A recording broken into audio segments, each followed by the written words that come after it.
Hello friends, Assalamu alaikum. How are you all? Hope that you will be in the best of your health. I am Dr. Manzoor Ahmed Sheikh. I welcome all of you to learn and grow. आज तो आज का जो हमारा topic है वो है psycho analytic school of thought. इसमें बहुत सारे कंसेप्ट्स हैं जो हमें कवर करने हैं। फॉर एग्जांपल आज के टॉपिक में हम करेंगे cover 3 levels of consciousness plus the concept of the id, the ego and the super ego. और कमिंग वीडियोस में इस टॉपिक से रिलेटेड जो और कंसेप्ट्स हैं वो हम कवर करने वाले हैं। For example ego defence mechanisms, the life instinct, the death instinct, psychosexual stages of development. इसी तरह for example various methods of psycho analysis. इसी तरह for example merits and demerits of psycho analytic school of thought. तो ये सब चीज़ें हम आगे वीडियोस जो हैं उनमें कवर करेंगे। तो चलिए आज का टॉपिक शुरू करते हैं। यानी आज हम पढ़ेंगे टॉपोग्राफिकल स्ट्रक्चर ऑफ माइंड, यानी माइंड के 3 लेवल्स हैं, the conscious level, the subconscious level and the unconscious level. या हम कह सकते हैं mind has been divided into 3 parts, the conscious mind, the subconscious mind and the unconscious mind. तो चलिए इन लेवल्स ऑफ कॉन्शियसनेस को वन बाय वन डिस्कस करते हैं।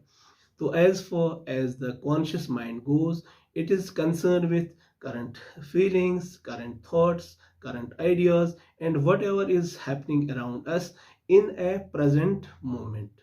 ठीक है ना? यानी करंटली जो भी हो रहा है हमारे सामने उसके बारे में कॉन्शियस माइंड हमें अवेयरनेस प्रोवाइड करता है। इसी तरह जो हमारा कॉन्शियस माइंड है, it works till we are awake. Once a person sleeps, our conscious mind automatically switches off.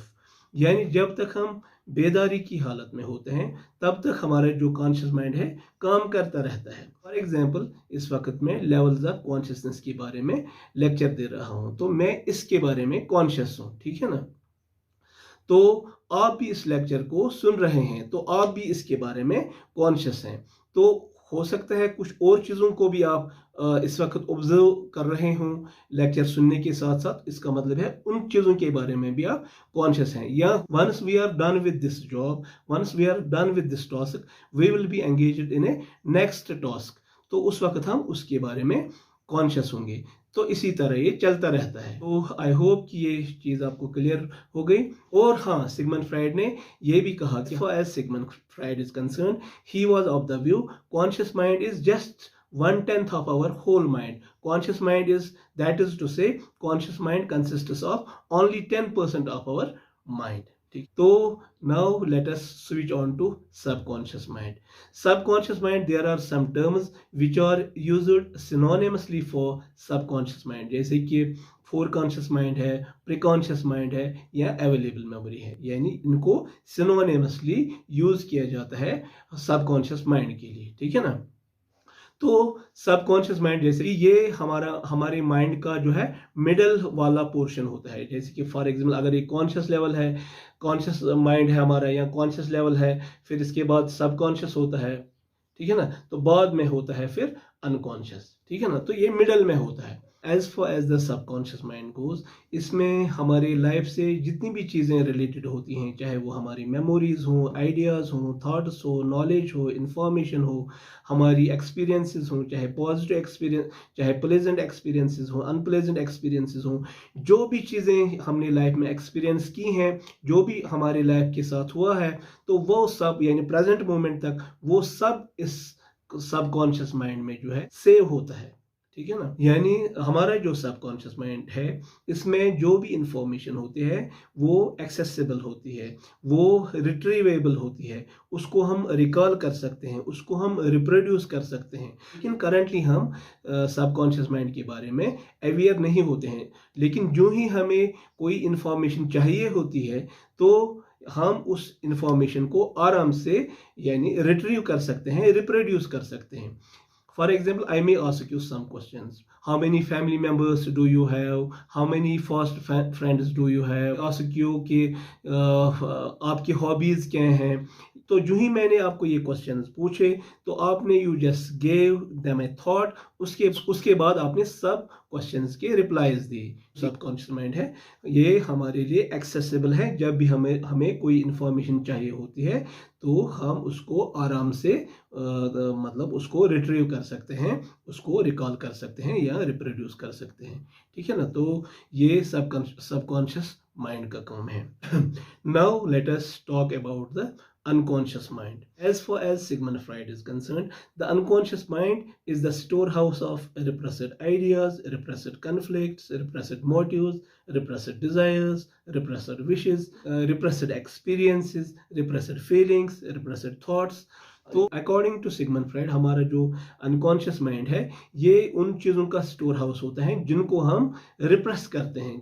तो सिगमंड फ्राइड का ये भी मानना था कि कुछ बच्चे ऐसे भी होते हैं जिनको चाइल्डहुड में बहुत सारे अनप्लेजेंट एक्सपीरियंसेस का सामना होता है, जैसे कि painful experiences, traumatic experiences, stressful experiences, इसी तरह गिल्ट रिडन एक्सपीरियंसेस।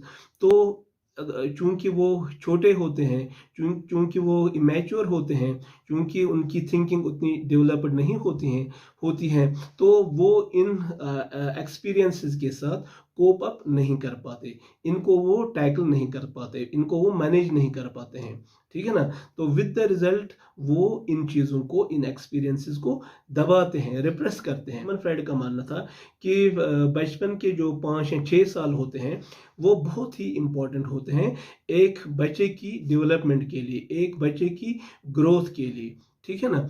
तो अगर इसमें इस तरह की एक्सपीरियंसेस मतलब का सामना होगा एक बच्चे को, तो ये जब वो बच्चा बड़ा हो जाएगा उसके लिए ये एक्सपीरियंसेस प्रॉब्लमेटिक एक्सपीरियंसेस बन सकती हैं। तो फिर जब वो मैच्योर हो जाता है, जब वो उसकी थिंकिंग डेवलप होती है, तो ये चीज़ें उसको सताती रहती हैं, ठीक है ना।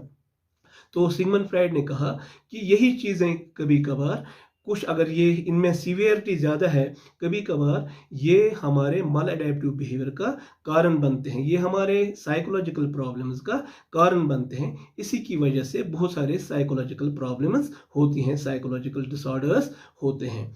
तो इसीलिए सिगमंड फ्राइड ने कहा कि अगर किसी को कोई साइकोलॉजिकल प्रॉब्लम है, साइकोलॉजिकल डिसऑर्डर है, तो हमें उसके अनकॉन्शियस माइंड को स्टडी करना चाहिए, एक्सप्लोर करना चाहिए।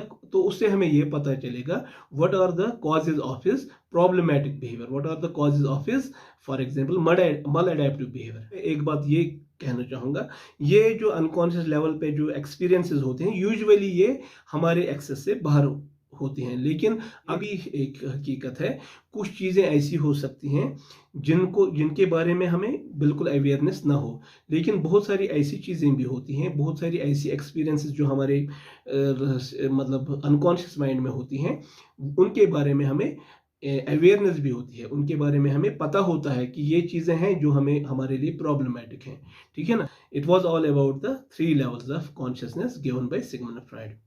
Now let us discuss the concept of the id, the ego and the superego. According to Sigmund Freud, the id, the ego and the superego are the 3 components of our personality. Sigmund Freud का मानना था ये जो 3 components हमारी personality के हैं ये एक दूसरे को इन्फ्लुएंस करते हैं और उसी से जो है हमारा बिहेवियर जो है वो वजूद में आता है। तो अब हम इन 3 कंपोनेंट्स को वन बाय वन डिस्कस करते हैं। Now let us talk about the id. According to Sigmund Freud, id operates in terms of pleasure principle. It is totally unconscious. It is totally illogical. It does not follow the rules and regulations of the society. तो यानी id का concern सिर्फ ये होता है कि needs को satisfy किया जाए, चाहे वो फूड हो, वाटर हो, ऑक्सीजन हो, स्लीप हो या सेक्सुअल अर्ज हो। तो इड को बस एक ही कंसर्न होता है कि ये मेरी नीड्स फुलफिल हो जाएं बाय वन वे और the other way, by without taking the care of the rules and regulations of the society, ठीक है ना। तो इसका सोल कंसर्न यही होता है। तो और ये इंस्टेंट ग्रेटिफिकेशन चाहता है। अगर इड की जो नीड है वो फुलफिल नहीं होगी तो tension is created with in the person. Now let us talk about the ego. Ego operates in terms of reality principle. It tries to satisfy the needs of the id, but keeping the reality of the society into consideration. Keeping the reality into consideration. It follows the rules and regulations while satisfying the needs of the id. It is totally logical. ठीक है ना? It always take logic into consideration while fulfilling the needs of the id. तो psychologists और of the view कि जब बच्चा 1.5 साल का हो जाता है तो उसमें जो है ईगो डेवलप होना शुरू होता है। तो चलिए अब हम सुपर ईगो पे आते हैं। सुपर ईगो जो है it is concerned with right and wrong, it is concerned with morality, it is concerned with ethics, it always is concerned with perfection। तो सुपर ईगो जो है ये 4 साल की या 5 साल की एज में एक बच्चे में डेवलप होना शुरू हो जाता है। ठीक है ना? तो डेवलप कहाँ पे होता है? जब वो अपने फैमिली के साथ रहता है, स्कूल जाता है, नेबरहुड में होता है, लोगों के साथ होता है, तो वहाँ से वो मॉरलिटी को सीख लेता है कि सोसाइटी में किस चीज़ को मॉरल माना जाता है, किसको इमॉरल, किसको एथिकल माना जाता है, किसको अनएथिकल। ठीक है ना? किसको लोग अप्रूव करते हैं और किस चीज़ को डिसअप्रूव करते हैं, तो ये सीख लेता है।